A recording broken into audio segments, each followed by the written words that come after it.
Love me again part 3. Hi friends, ఈ story 2 parts కూడా చూడకపోతే ప్లే స్టోర్స్లో ఉంటాయి. ఒకసారి వెళ్ళి చెక్ చేసిన తర్వాత పార్ట్ 3 చూడండి. స్టోరీలోకి వెళ్ళిపోదాం. రఘురామయ్య గారికి తన కూతురంటే ప్రాణం.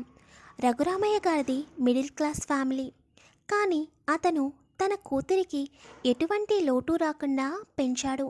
రఘురామయ్య గారి భార్య విశాలాక్షి, వారిద్దరి ఒక్కగానొక్క కూతురు వేదశ్రీ, మన హీరోయిన్. రఘురామయ్య గారి యొక్క అన్నయ్య పేరు చక్రవర్తి. చక్రవర్తి గారి భార్య పేరు మహాలక్ష్మి. చక్రవర్తి గారికి మహాలక్ష్మికి ఒక కొడుకు, అతని పేరు వినోద్. చక్రవర్తి గారు మరియు రఘురామయ్య గారు అన్నా తమ్ముళ్ళు. వీళ్ళది చిన్నప్పటి నుండే మిడిల్ క్లాస్ ఫ్యామిలీ. అయితే మహాలక్ష్మి గారి యొక్క పుట్టింటి నుండి ఆస్తి వచ్చిన కారణంగా చక్రవర్తి గారికి 10 ఎకరాల పొలము మరియు పెద్ద ఇల్లు కలదు. కానీ ఎప్పుడూ కూడా వీరు డబ్బుకి ప్రాధాన్యత ఇవ్వరు, బంధాలకు మాత్రమే కట్టుబడి ఉంటారు.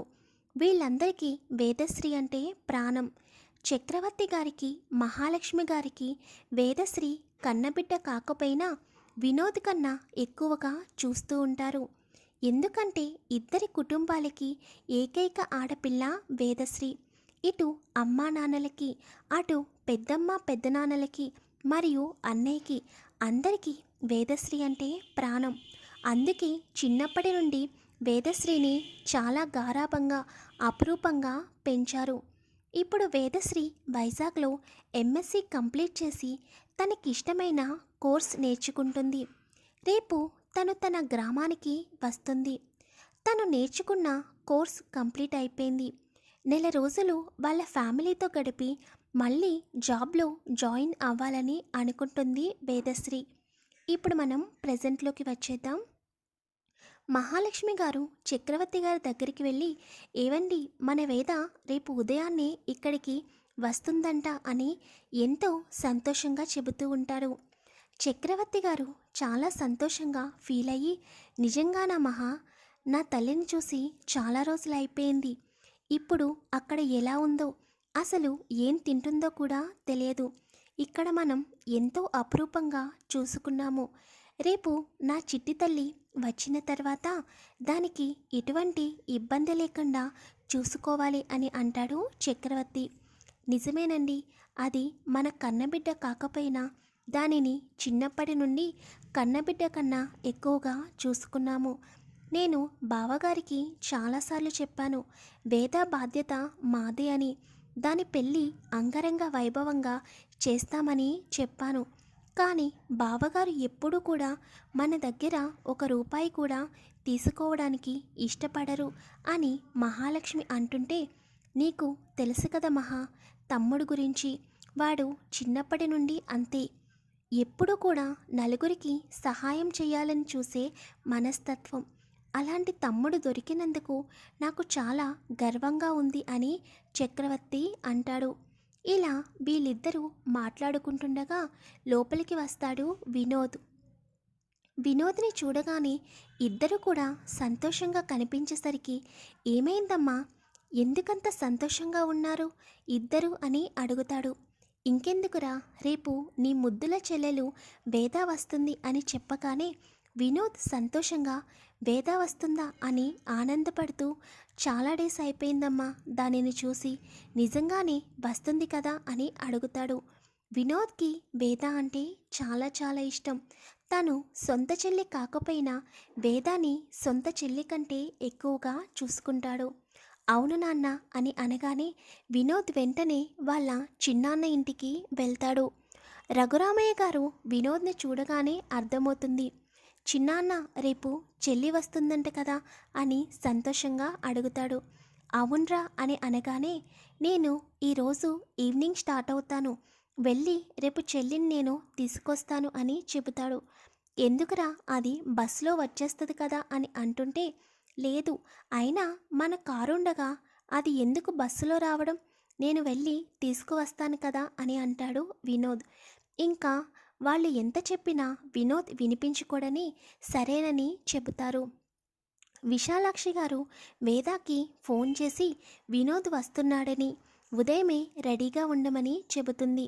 వేద చాలా సంతోషంగా సరేనమ్మా అని అంటుంది. వేద తన పక్కన ఉన్న అమ్మాయి ఏంటి అంత సంతోషంగా ఉన్నావు అని అంటుంటే, రేపు మా అన్నయ్య వస్తున్నాడు నన్ను తీసుకుని వెళ్ళడానికి అని చెబుతుంది. వేద చూడటానికి రెండు కళ్ళు సరిపోవు, అంత అందంగా ఉంటుంది. పెద్ద పెద్ద కళ్ళు, పాలుగారి చెక్కిళ్ళు, ముట్టుకుంటే ఎర్రగా కందిపోతాయేమో అనే బుగ్గలు, పింక్ కలర్లో ఉండే లిప్స్, ఎటువంటి మేకప్ లేకపోయినా చాలా అందంగా ఉంటుంది. అంతే అమాయకంగా ఉండే ముఖము, అల్లరిలో మాత్రం గడుసు పిల్ల. అందుకే వేదాని అందరూ ఇష్టపడతారు. ఎవరైనా ఎదుటివారు బాధపడితే అస్సలు చూడలేదు. తనకి ఉన్నంతలో ఎదుటివారికి సహాయం చేస్తుంది. చిన్నప్పటి నుండి తన తండ్రి దగ్గర కొంచెం కొంచెం వైద్యం నేర్చుకోవడం వలన వేదాకి కూడా ఆయుర్వేద వైద్యం తెలుసు. అందుకే తను చదువుకునేటప్పటి నుండి ఎవరికైనా చిన్న చిన్న అనారోగ్య సమస్యలు వచ్చినా చాలా వరకు తను వాటి నుండి ఎలా బయటపడాలో అని సలహాలు ఇస్తూ ఉండేది. కిచెన్లో ఉండే కొన్నింటితో తమ ఫ్రెండ్స్కి వచ్చే అనారోగ్య సమస్యలను పోగొట్టేది. వేదాకి చిన్నప్పటి నుండి ఫ్యాషన్ డిజైనింగ్ అంటే చాలా ఇష్టం. ప్రజెంట్ వేద వైజాగ్లోనే చదువుతుంది. తన ఎంఎస్సి వైజాగ్లోనే కంప్లీట్ అయింది. ఫ్యాషన్ డిజైనింగ్ కోర్స్ నేర్చుకోవడం కోసం 6 మంత్స్ నుండి వేద వైజాగ్లోనే ఉంటుంది. అప్పుడప్పుడు వాళ్ళ ఫ్యామిలీ వెళ్ళి వేదాన్ని చూసి వచ్చేవారు. వేద క్లాస్మేట్ అనిత, ఇద్దరు చాలా బెస్ట్ ఫ్రెండ్స్. అనితకి వేద అంటే చాలా ఇష్టం. ఇప్పుడిద్దరూ ఎవరికి వారు దూరంగా వెళ్ళాలంటే కొంచెం బాధగా అనిపిస్తుంది.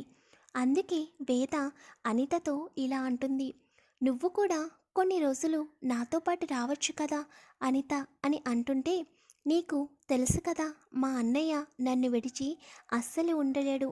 ఇక అమ్మా నాన్న సంగతి తెలిసిందే. అయినా ఏమైంది, నేను ఒకరోజు తప్పకుండా మీ ఇంటికి వస్తాను. నాకు అరకు ఎప్పటి నుంచో చూడాలని కోరిక. ఇంటికి వెళ్ళిన తర్వాత అమ్మ నాన్న అన్నయ్యతో మాట్లాడి తప్పకుండా అక్కడే ఒక వారం రోజులు ఉండేటట్టు చూసుకుని వస్తాను, సరేనా అని అంటుంది అనిత. ఓకే అని ఇద్దరు ఒకరినొకరు హగ్ చేసుకుని మిస్ అవుతున్న ఫీలింగ్ని తీర్చుకుంటారు. ఇక ఒకసారి దేవాంశ్ దగ్గరికి వచ్చేద్దాం. దేవాంష్కి చాలా అసహనంగా అనిపిస్తుంది. తనకి తన గతంలో జరిగిన విషయం గుర్తుకు వస్తుంది. వర్ష దేవాంశ్ పెట్టిన కంపెనీలోనే జాబ్ చేస్తుంది, తనకి పిఏగా. ఎందుకంటే వర్ష వాళ్ళ ఫాదర్, దేవాంశ్ వాళ్ళ ఫాదర్ చిన్నప్పటి నుండి స్నేహితులు.